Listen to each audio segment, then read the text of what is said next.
Okay, so gonna try to tie together last topic, infotainment, and talk a bit about the sex offender to catch a predator stuff, but also then to sort of work forward into the next topic, which is policing. So typically, typically when I start from scratch and combine stuff, it doesn't go well. So hopefully this goes a bit better, but we'll see, I guess. So infotainment,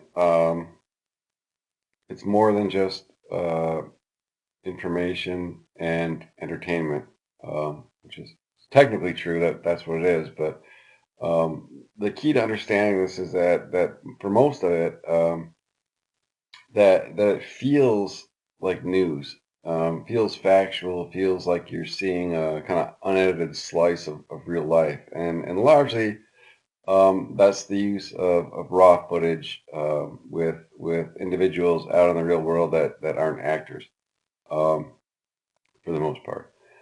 So it's that blending of that raw footage with a lot of editing techniques that are used in the entertainment industry. Um, and that the reality is it might feel like reality, but it really is sort of I like Surratt's quote, a highly stylized rendition of a narrow edited slice of the world. I always think of like hunting and fishing shows. So if you watch those, and I always wonder, when I was a kid, there was almost none of this, and so I wonder like what kids think of if they watch a bunch of this before they actually go hunting and fishing. Because um, my dad, my dad watches. I call it hunting pornography. That you see all these big bucks walking around, and it's constant action, and you have the music and the build up and all this other stuff, and anybody who's ever hunted, the reality of hunting is much different. There's a lot of dead time. There's a lot of nothing happens. There's a lot of screw ups. And so a lot of what's seen on reality TV for crime mirrors that same thing. Um, Obviously, if you've lived for the last 20 years, you've seen that infotainment in a variety of settings has been sort of exploding, so-called reality TV.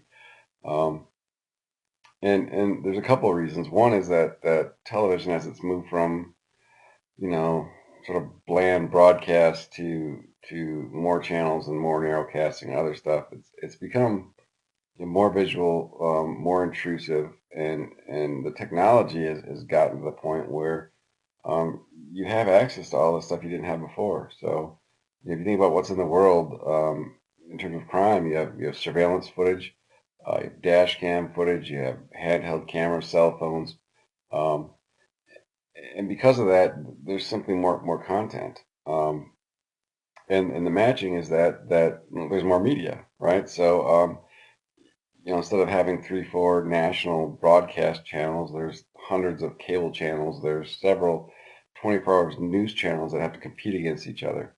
Um, and the nice part about most of this stuff is it's really easy and cheap to produce, right? You splice together some footage that is either from existing stuff like surveillance footage or dash cam footage, or footage that you take of police officers doing their job, um, or to catch a predator dude showing up at a bait house. You don't have to pay actors. There's no script to buy, and so it's very easy to produce. And the other thing is that most of these shows have never been widely popular. And the reality is you don't need a huge TV audience. You just need a niche, a slice of people that watch your show that you can advertise to, that advertisers find lucrative, right? So if you have MSNBC, they have all the jail prison shows. A&E has sort of made a living off of the tragedy of other people. If you think of Hoarders and Intervention and Scared Straight and all those sorts of programs. So um, they've sort of found that niche, and because they're cheap to produce, they've become wildly popular with a lot of programmers. Um, so you think about crime, as with the coverage of news, there's a reason that a lot of reality TV content is based on crime and criminal justice. Um, People like watching them. You can get access to these real events. It tends to be very visual. Obviously, people tune in to watch it. And so there's been this commodification, this sort of packaging and marketing of crime and criminal justice for popular consumption for profit. Uh, and so, a good point Surratt makes is that when that happens, and when knowledge is based on that commodification, um, it tends to be based on that several distortions, and that the public is going to have a hard time sort of differentiating between fact and infotainment and real public policy that has implications in the real world. And so the ability to sort of evaluate what works and what doesn't suffers when something that doesn't work is shown on these infotainment programs as working really well. We'll talk about it later, but Scared Straight is a great example of that. If you watch this show, it's obviously real. It's in a prison.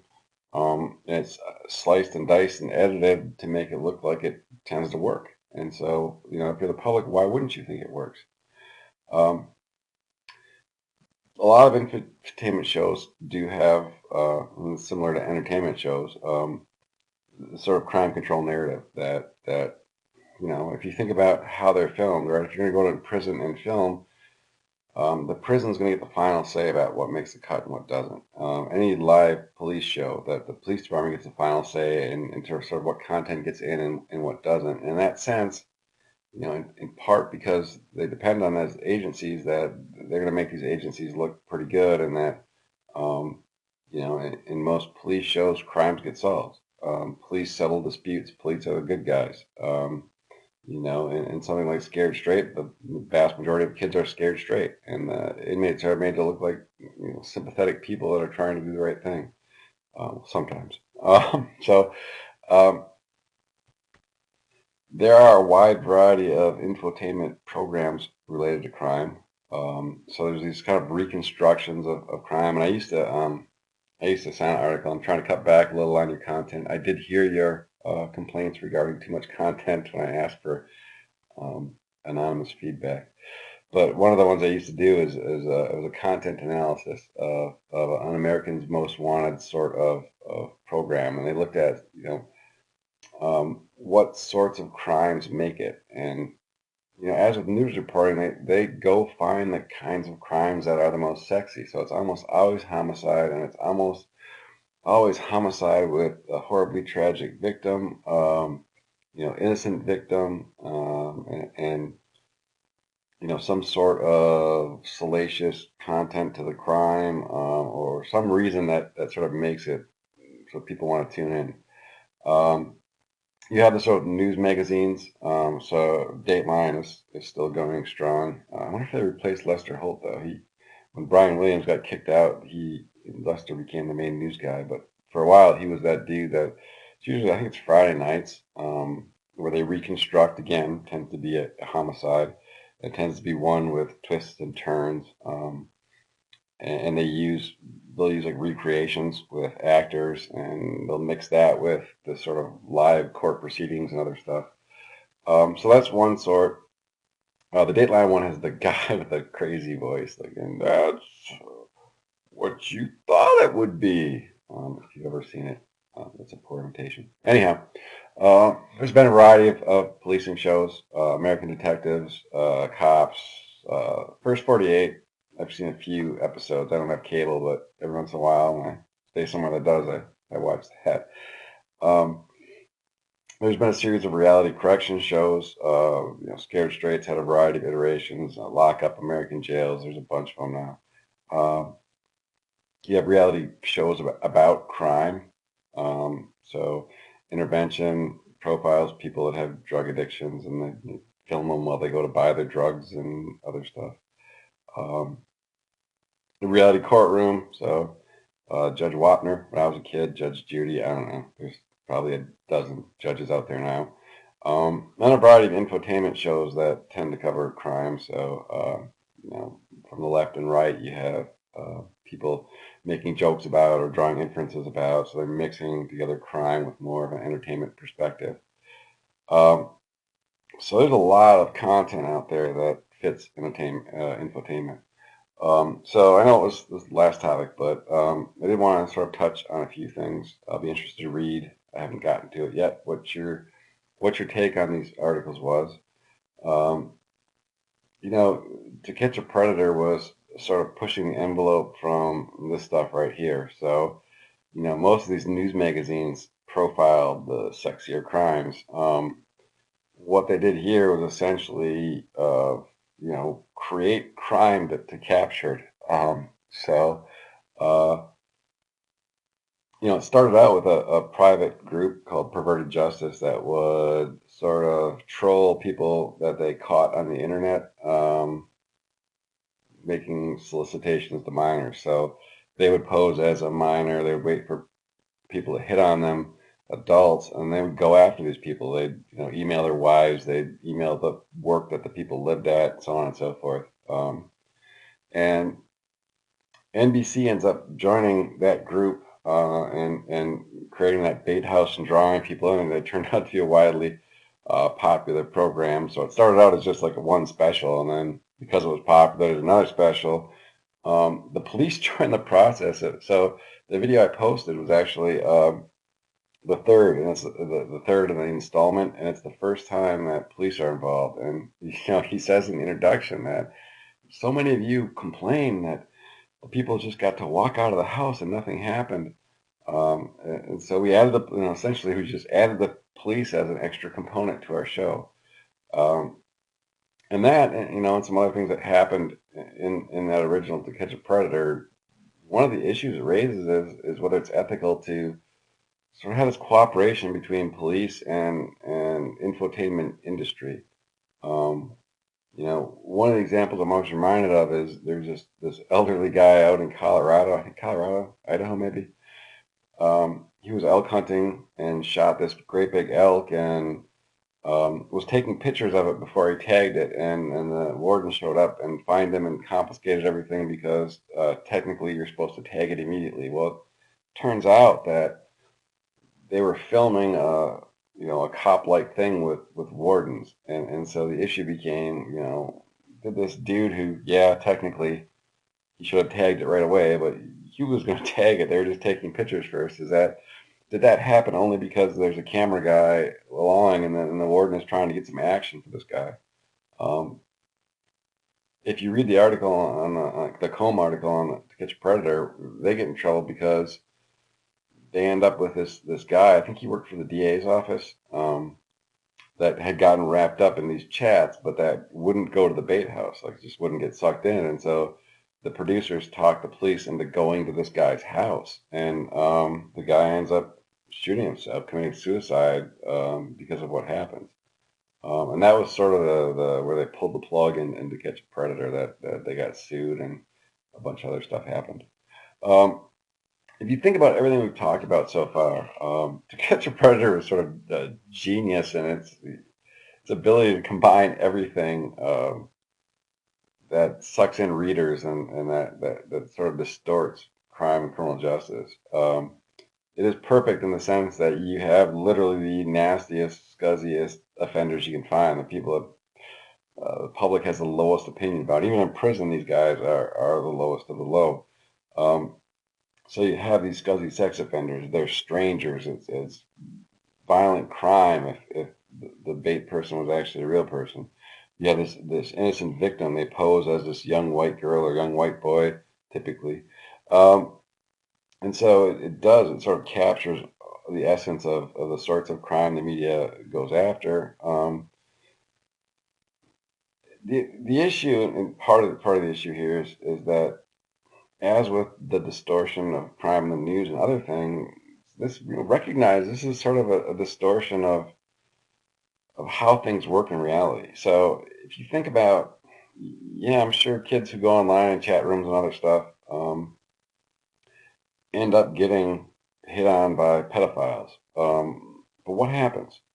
What percent of 14-year-old girls uh, respond back to a pedophile and say, yeah, send me a picture of your junk, please. I'll send you mine. In reality, they go, ooh, ooh, ooh, gross, and they close out of it. And that's the amount of harm that's done. Um, And so one of the issues is how often does the thing they're purporting to stop actually happen in the real world? Like, how many cases are there where you have these cyber stalkers that get access to kids and sexually victimize them? We know the reality is that if you look at sex offenses and child sex offenders, that somewhere between 80 and 90% are done by people who know the kid. So parents, family, friends, relatives, trusted individuals like coaches or priests or those sorts of folks. Um, so again, there's this reality of how that crime happens, and then there's this very sort of small slice of crime that the media emphasizes, so that when people think pedophile, they don't think dad, they don't think coach, they think, scuzzy dude that's trolling the internet. Um, and so that also ties into this Aviv article because they talk about a guy that got caught up in one of these stings and how that played out. Um, so again, I mean, I get it. These are hard people to sort of defend. Um, but one of the things I think about is had there been no sting for these people, are these folks that would have actually committed a violent crime against a child? Or are these sort of, kind of losers sitting in a basement somewhere, living in this sort of fantasy land that in reality, nobody's going to respond to their requests, and they're trolling. Um, So in the Aviv case, there's a lot in there to talk about. We do face to face. We spend a good amount of time talking about it. We don't have that time here, but it relates to Minnesota in the sense that they talk a lot about this issue of civil commitment. So civil commitment is the process of sex offenders who have served out their criminal sentence, and before getting released, we essentially take them before a civil court and have them committed as sexual psychopaths or sexual predators, or depends on the jurisdiction, what the language is. But the idea is that we do it the same way you would commit a paranoid schizophrenic that's a danger to somebody else or themselves. And so you only need a preponderance of the evidence. And what's happened is that those statutes were on the books for a very long time, but rarely used. And what happened in Minnesota was that we had a very just absolutely horrible case where a girl was kidnapped from North Dakota, and her body was found in Crookston. And what happened is that she was assaulted and murdered by a repeat sex offender who had been released from Minnesota prison just months earlier. Um, and so there's been a bit of an overreaction that Minnesota's committed a lot of sex offenders shortly after that. And we have a problem in Minnesota in the sense that the idea of civil commitment is they stay there until they're cured and then they get released. And what's happened in Minnesota is nobody gets released. So there's hundreds of people that are locked up indefinitely and not getting released.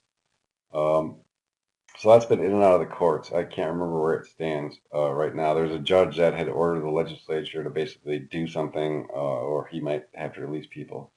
Um, the other issue is it costs a lot of money to keep somebody. These are secure mental hospitals. They're not prisons, and so they cost 2 to 3 times more than a prison does.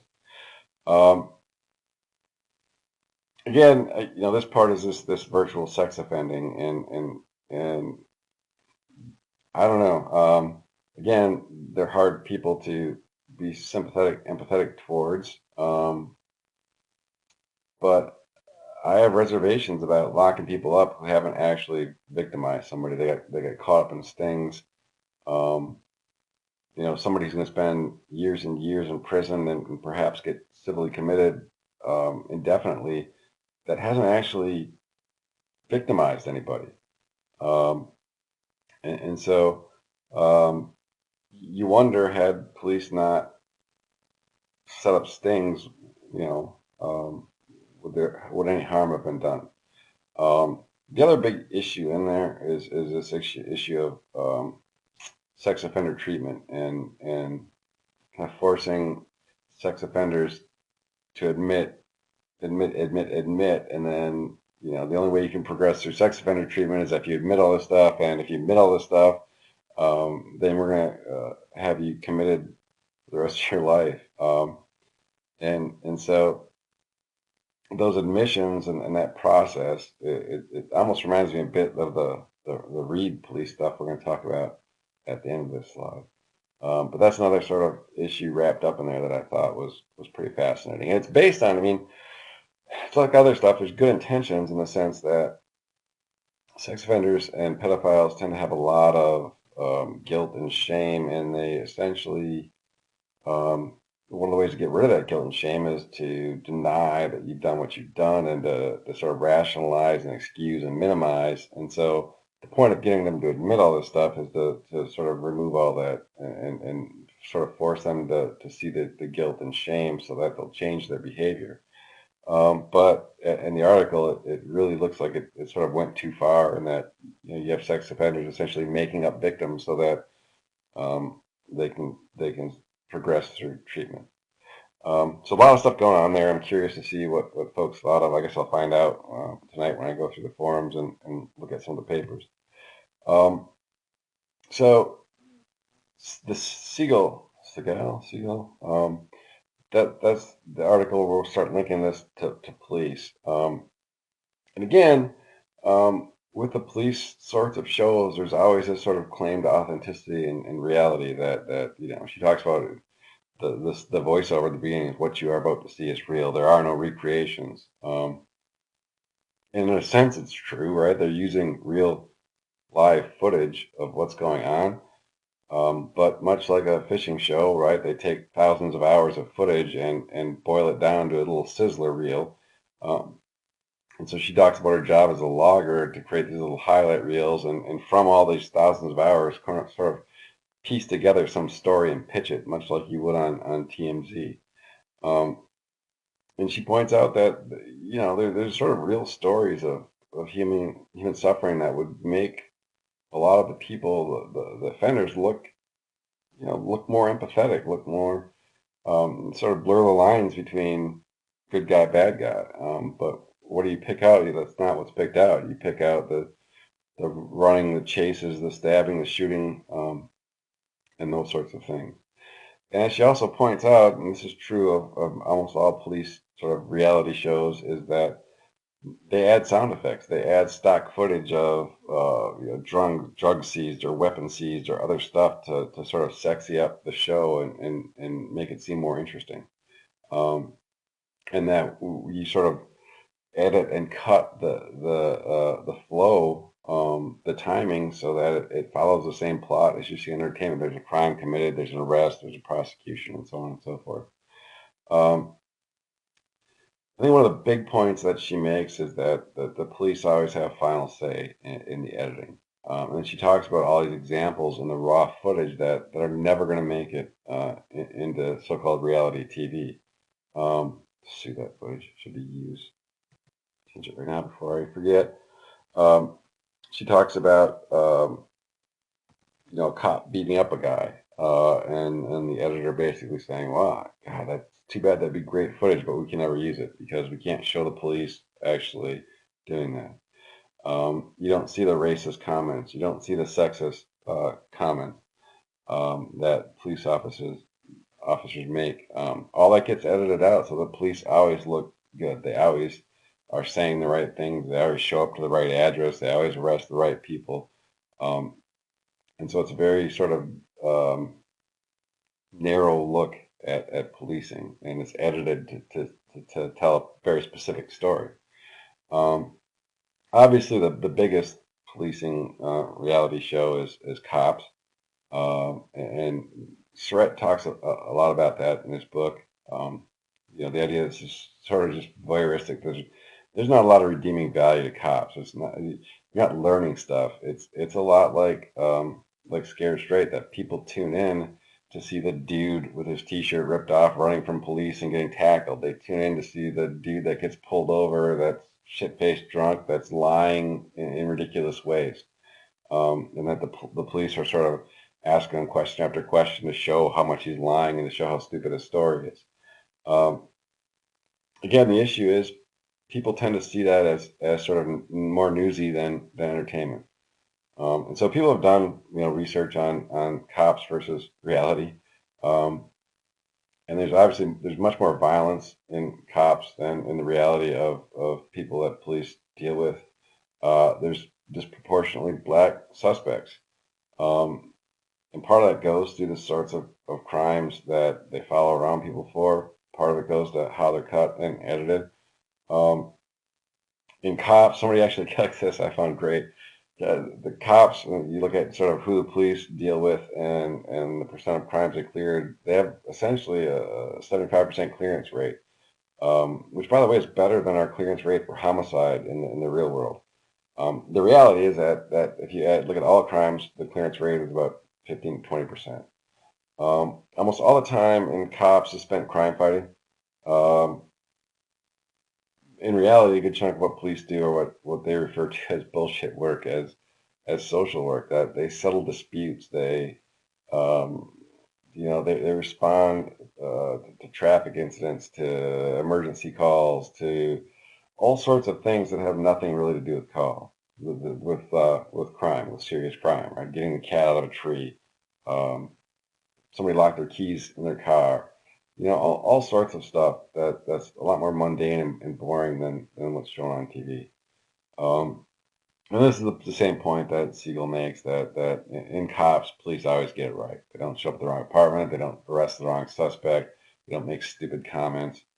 Um, the whole idea of bad boys, right? That the narrative in these cops is that you have good cops and bad criminals. The reality is it's not always as clean as that. That there are offenders that are sympathetic, that they're having a bad day, but they might be good people. That um, things are a bit more ambiguous than they're made out to be in these shows. So, in terms of infotainment, the, the main point here is that obviously there's a distorted view of crime and criminals, and that the same theme underlies a lot of cop shows: good guys versus bad guys, pure innocent victims versus evil bastards. I think To Catch a Predator, right? You have these pure innocent victims, evil criminal bastards. And as I said, the real world isn't that simple. That most victims, for example, are less sympathetic than the ones on infotainment. That victims tend to be similar to offenders in demographics and characteristics, and oftentimes one day's victim was yesterday's offender, and vice versa. Um, so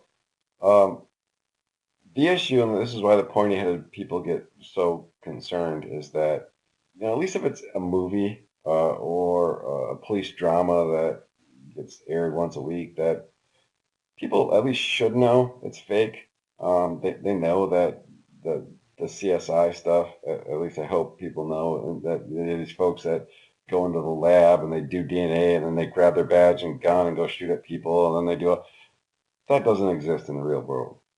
That's not how policing works. It's not how forensics works.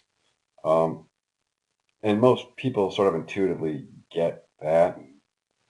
It's harder to get that if you're sort of sold that this is reality, that this is live footage and it's edited in a way to sort of convince people that this is real. And so they can get influenced more so by that. And the research is pretty clear that they tend to see it as more news than entertainment. And so that's the danger. Although I would say with respect to this, that I get a lot of students that show up at UMD thinking that that's the job they want. They want to be a CSI person, but they don't want to work in a lab. They want to be out investigating crime. And my response is always that, by and large, those people don't exist. That's a sort of folklore created by the media. All right, so transition now. We're talking more about police in general and how they relate to the media. So this is the stuff I want to cover. Just as an overview, hopefully most of you know this, that police are essentially the gatekeepers of the criminal justice system. That the entry, to get to courts, you have to get arrested. People get arrested through the police, and so um, police are by far our most visible agents of criminal justice. They are out in the public. You think about like a probation officer.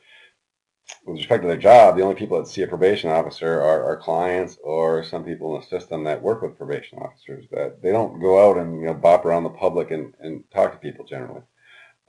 Whereas police officers are always out there. It's a high visibility job. And they also have high levels of discretion.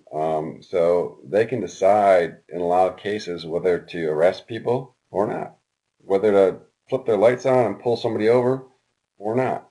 Um, and in that sense, they're a very crucial part of the system, and they're related to a lot of kind of hot topics in the system.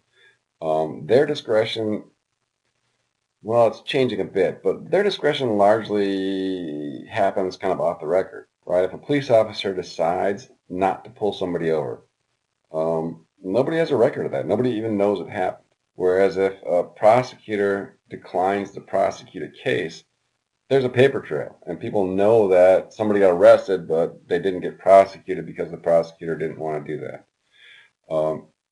So police officer is a job that's sort of very critical and been examined a lot in the research in terms of those sorts of issues. Police in the U.S., most of our police officers are city cops, municipal police officers. We also have county level sheriff's officers. We have state patrols in most states, I think all except Hawaii.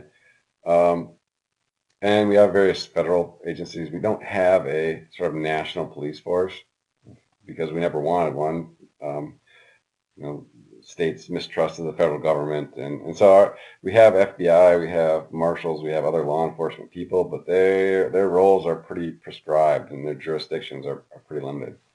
Um, what do police do?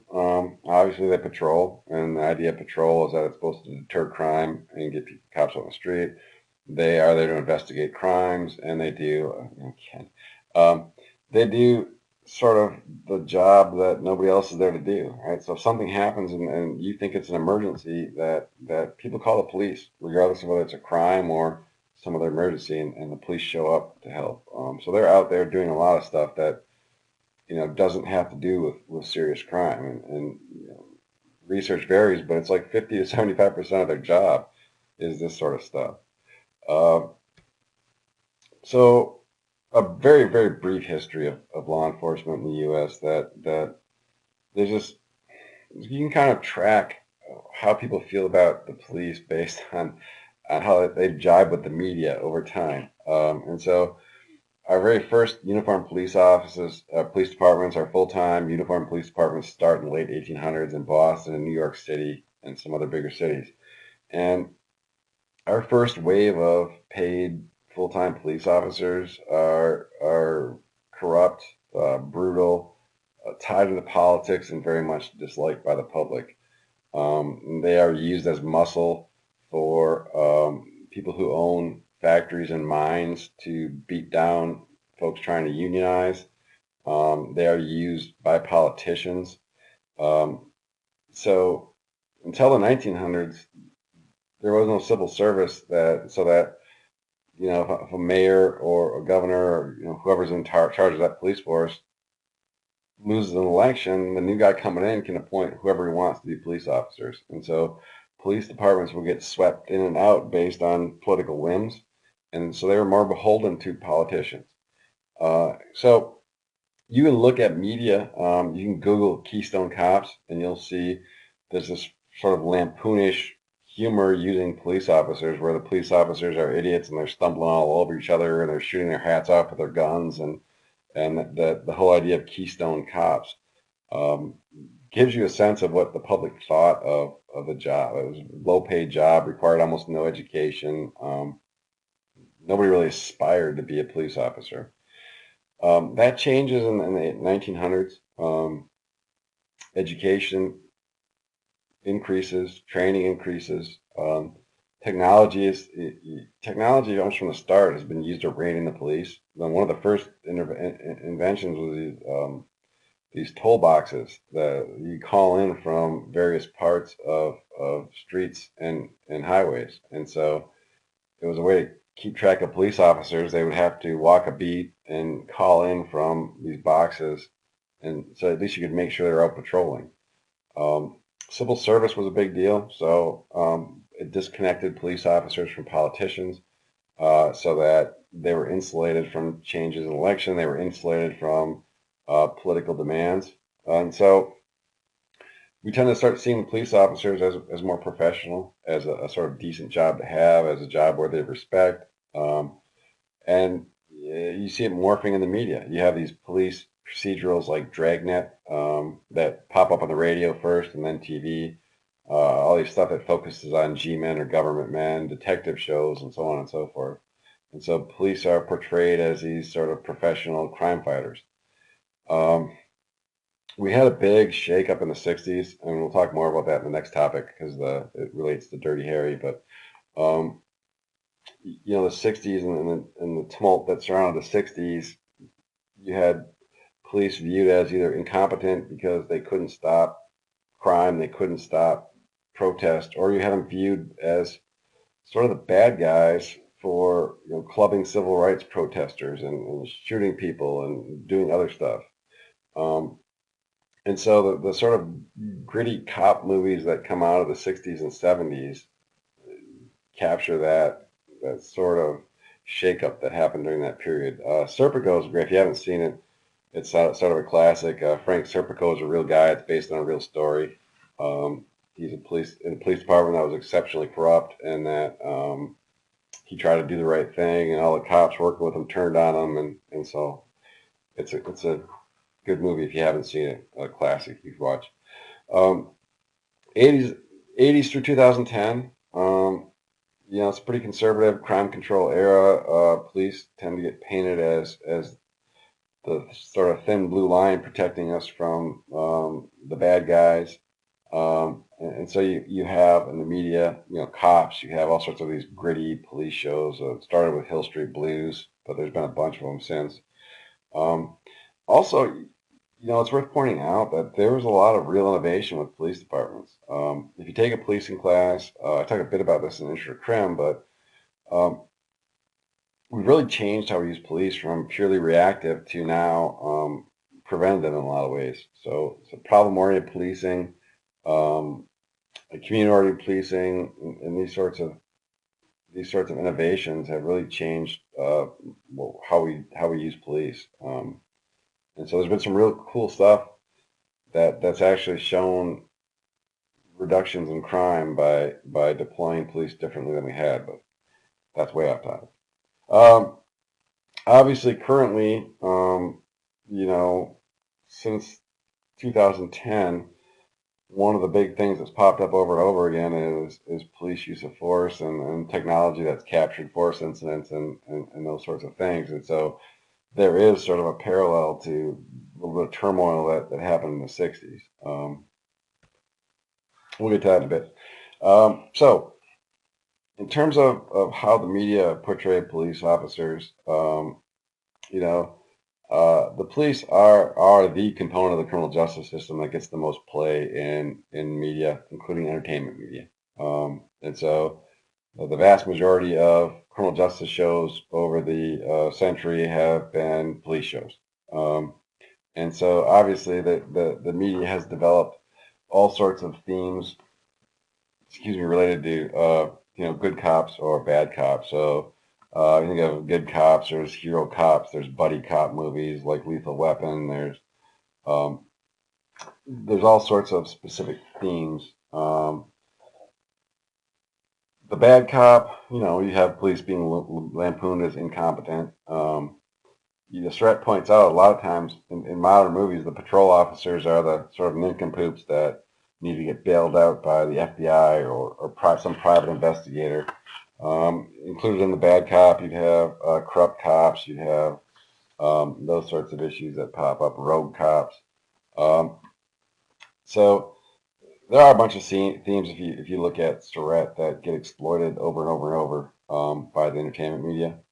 And there's also a really good 2-page table where he talks about, real police versus media police, and it's really worth a read. Nudge, nudge, wink, wink.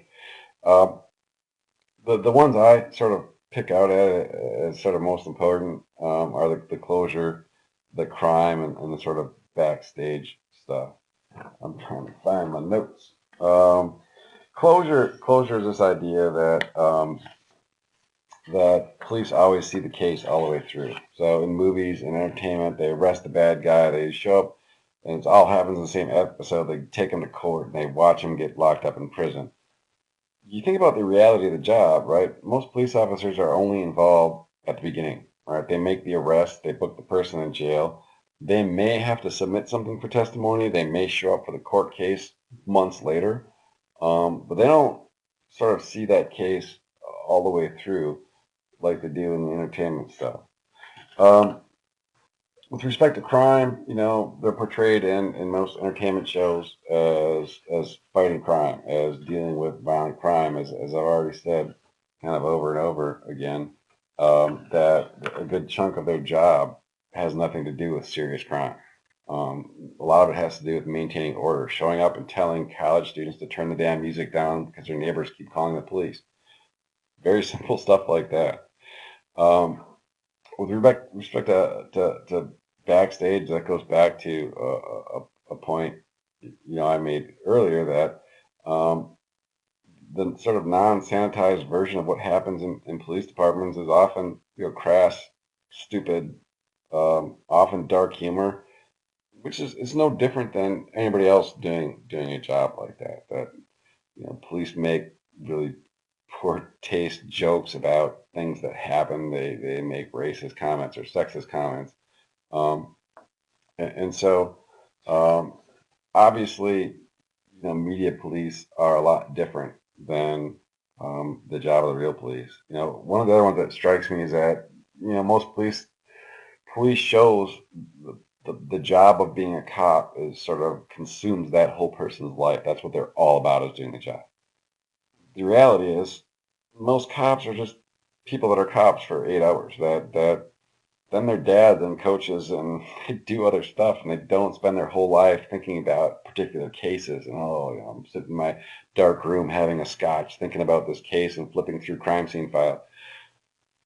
Most police officers are able to separate their home life from their job.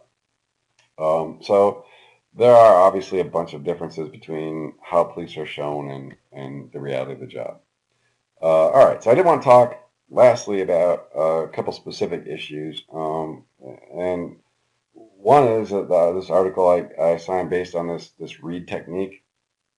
And this ties into, it don't ties into a bunch of stuff, but ties into God, easy for me to say. Ties into infotainment stuff. It ties into the actual job of policing in court cases.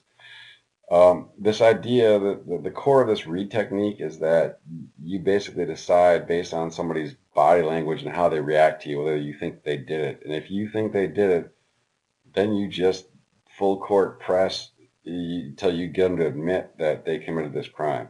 You lie about facts you have. You tell them you have DNA and fingerprints, and you make them sweat it out, and you put a file folder in front of them and keep tapping the file folder. And if this sounds familiar, it's because you've probably seen it on every single crime drama show that had police officers ever. The issue is that the science is pretty clear that this whole genre of using body language is by and large bullshit. That blind test where you try to figure out whether somebody's lying or not based on their body language and other stuff, you can't tell who's lying and who's not. And so, unfortunately, this dude here set up his own institute and has trained a lot of. I just ran into some grandpa at a soccer game that asked me what I did for a living, and I was too stupid to lie to him. And one of the first things he brought up was this. When I got trained on this read technique, and it was fascinating about body language, and I'm thinking to myself, oh God. So that's out there, and there's this fascinating actual science on sort of what happens when you do that. And even when I read it, I'm like, it's just hard to believe that somebody would confess to something they didn't do, especially when the penalty is so high. Like you say to yourself, I don't care what they did to me, I wouldn't confess to that. Um, but the science is pretty clear that people do. That part of our humanity is that if people keep telling you you've done something and they keep leaning on you and pressing on you, and that people admit to doing stuff they didn't do. And the irony is that the case that made Reed famous um, turned out to be a case of false conviction, that the guy didn't, that he confessed to a crime he didn't do. And since that time, we've had a couple big ones. Um, One of them is the Making a Murderer. So if you've seen it, it's on Netflix. The police have the nephew of this guy they think murdered a lady. He is well below very low intelligence, basically a mentally challenged person, and they sort of lean on him and press on him and tell him they know all this stuff, and just over and over and over again until he starts telling what they want to hear, right? To the point where they're like, tell us what you saw in the fire. And he's just like, no, I don't know. Did I see this? And they're like, yeah, yeah, yeah, more. And so folks who've seen that, it's pretty disturbing example of sort of this sort of technique gone bad. If I remember right, the nephew actually got released from prison. Can't remember where that case stands. The other famous one we've had is the Central Park murders, where you had a group of kids that were in Central Park at the time this jogger got murdered, and had, so I don't know if they had run into a couple people, but the police really had no information that they committed the murder. They had no forensic evidence. They had nothing to tie them to the murder.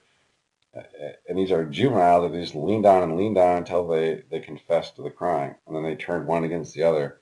And again, they sat in prison for years and years and years until, lo and behold, the person that had murdered the jogger murdered other people, and they finally sort of figured out, and they matched the DNA, and they figured out that they were sort of falsely accused and imprisoned. Um, so this really sort of interesting area that we're grappling with right now. And the article talks about, one of the alternatives from Great Britain, where police are now being trained not to do this, to do the opposite of this. That the police should essentially be like a newspaper reporter, just asking questions, ask a bunch of questions. Um, and you're trying to sort of, if people are lying, they're going to be unable to sort of keep up the charade if you just keep sort of poking and prodding and asking and writing down and taking notes and reconstructing.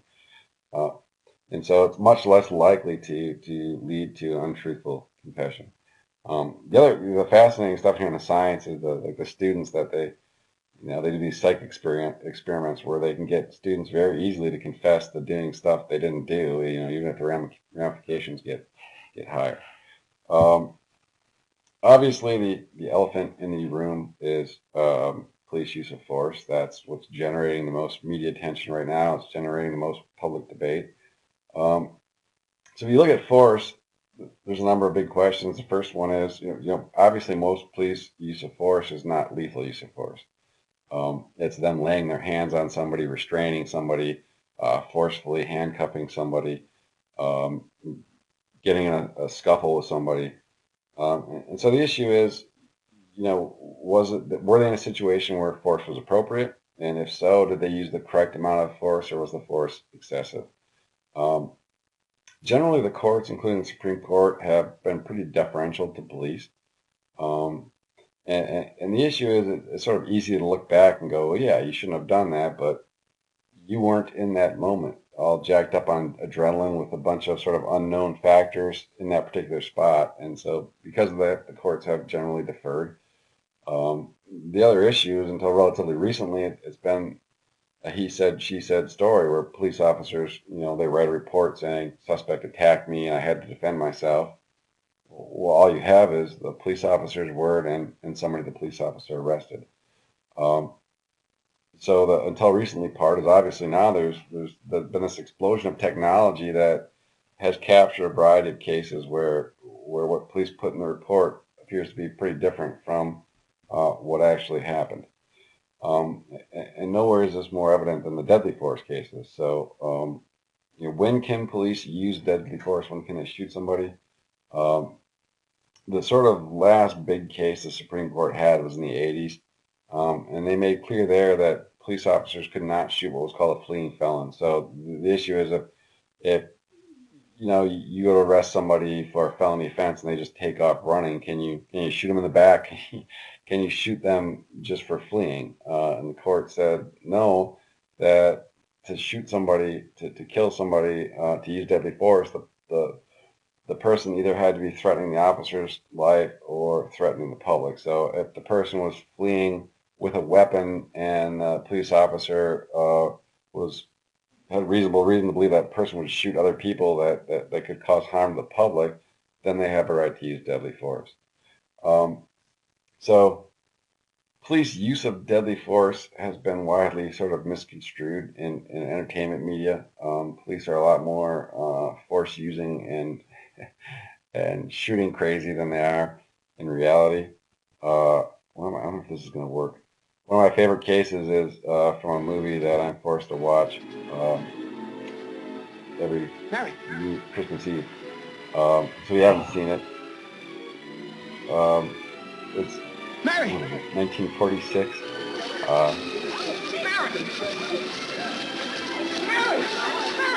It's a great use of force. Don't you know me? What's happened to us? I don't know. You let me go. Mary, please. Oh, don't do this to me. Please, Mary.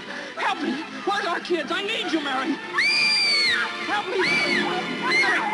Mary, let me go. Let me go. He's chasing me. He's not stopping. Tom. Ed. Charlie. That's my wife. Let me go. Mary! No, you don't. Somebody call the police. Somebody hit him on the head with a bottle. You need a straight jacket. Clarence! Get out of here. Clarence! Straight tracks, you! Stand back!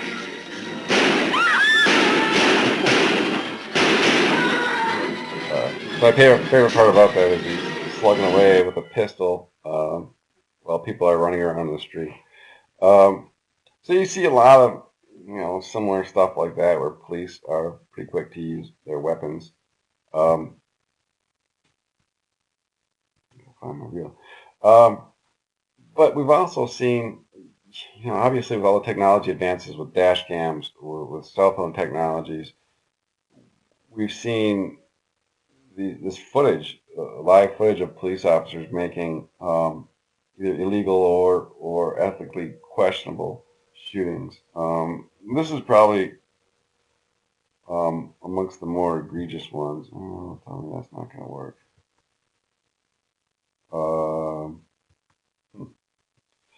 I'll put it on the web. The one that it's supposed to link to.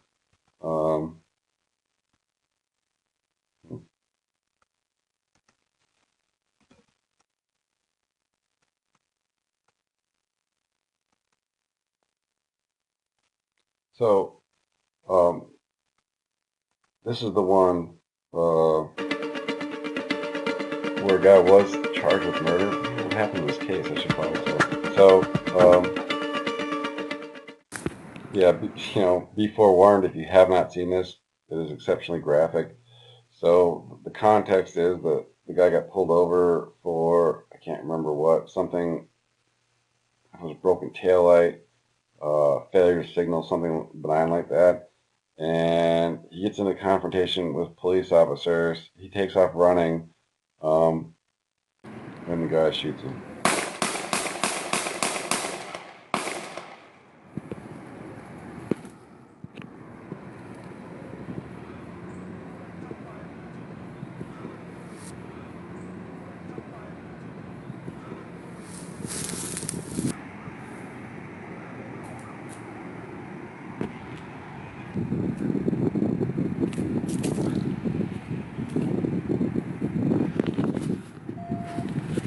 Fucking abuse.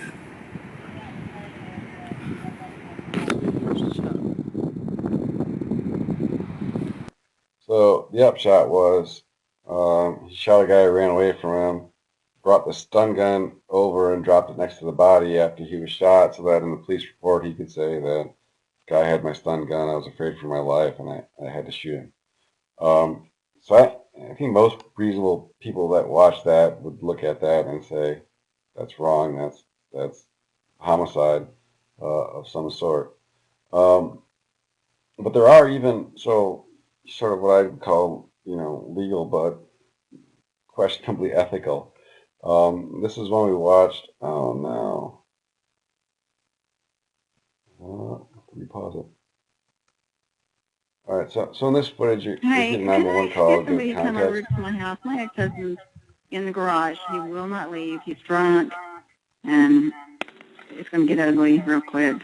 If we send somebody out there, he will go to jail for being intoxicated in public, if that's what you want to happen.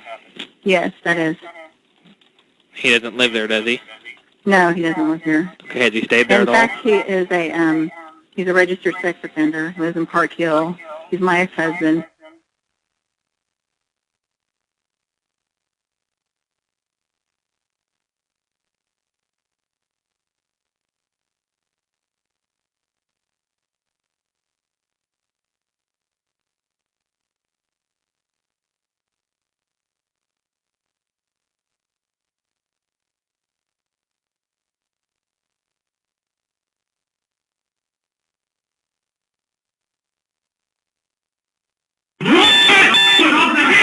Drop it! Drop it! No, drop it! Drop it! Please, drop it now! No! Drop it now! No! All we want now! No! Drop it now! No! I'm going. No! Drop! No! I've done nothing wrong here, man. I'm in my house. I'm doing nothing wrong. I see you take drop it now! No!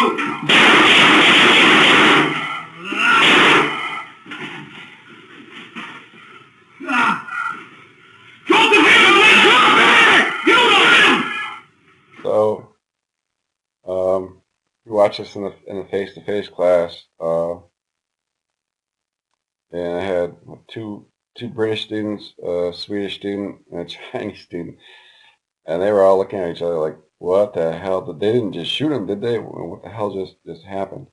To having this discussion about like this would have never happened in England, and American students were like, "You can't say that," and they're like, "Well, yeah, we can because our police don't carry guns."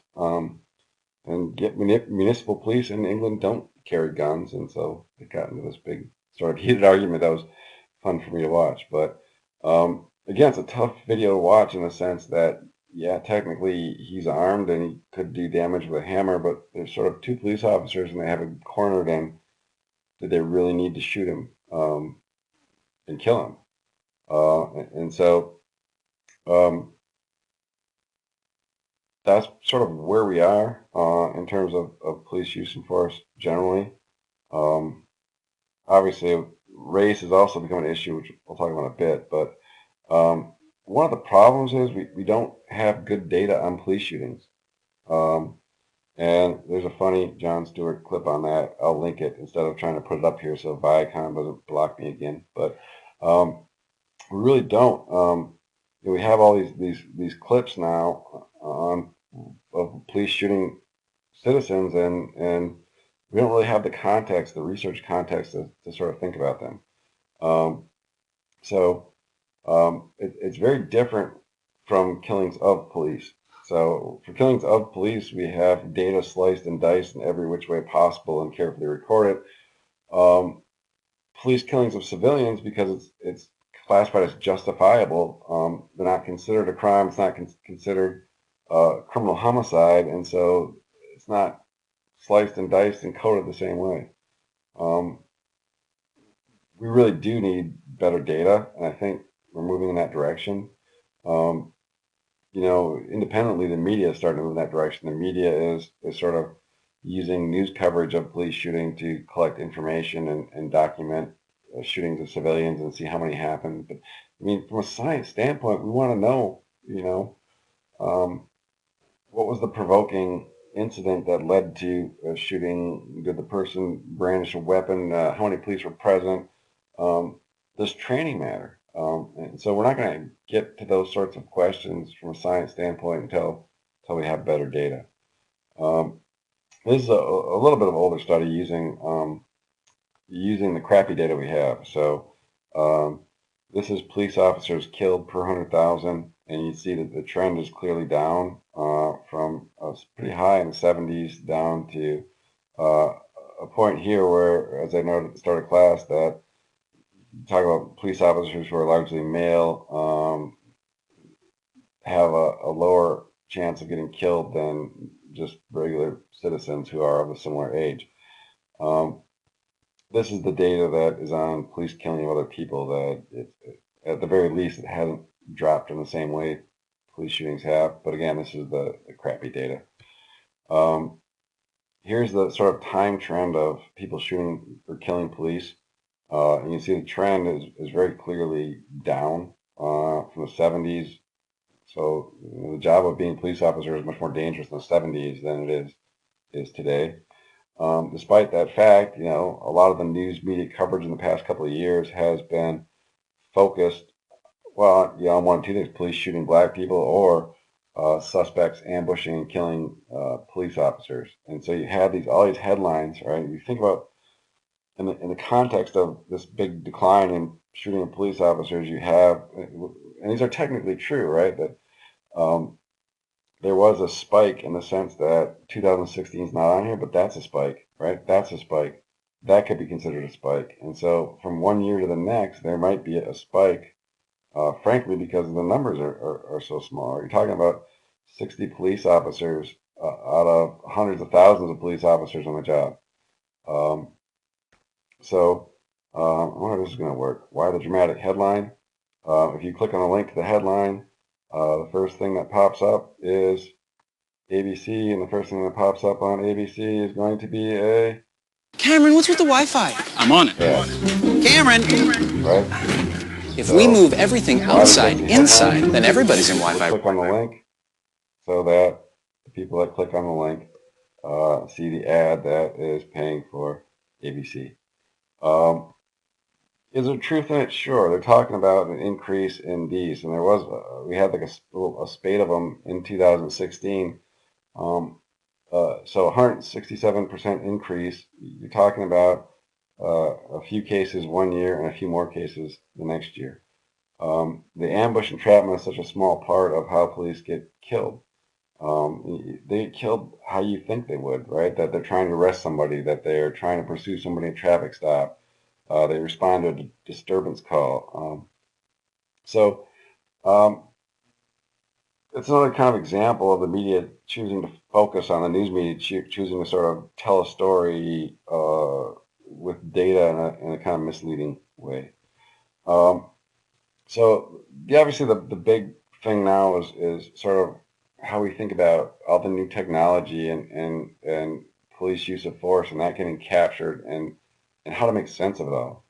And if you think about the Philando Castile, it had kind of everything in it, right? You have a black guy that gets shot. Ironically enough, it's not by a white guy, but so you have a police officer shooting a black citizen, and it's a scenario that you have a very calm citizen that says they have a gun. You have a police officer that just by it's hard to come to any conclusion, but that he just freaked out and panicked and shot this guy, which brings up the issue of race, that if this was a white dude sitting with his girlfriend and their kid in a car, it's hard to believe the police officer would have reacted in a similar way. Perhaps he would have, but so you have this issue of implicit bias, and this idea that there's a fear of black men. You have the issue of technology, right? This is the case where Philando's girlfriend live streamed the aftermath on, was it Facebook? One of the apps. And then you have the media releases that dash cam video. And so, I think technology in the long run is going to be a win-win for police and citizens. I think most police officers value dash cams and vest cams and hat cams because they do a good job, and they want to be protected if somebody sort of comes at them and later sues them.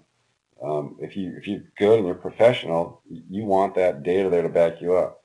But obviously there's limits. There's one of the questions being raised is how bad does it have to get before a police officer gets found guilty of some form of homicide? Um, so, there's cases obviously where we have dash cam video of the police doing something that appears to be very incorrect and criminal, and sort of nothing happens.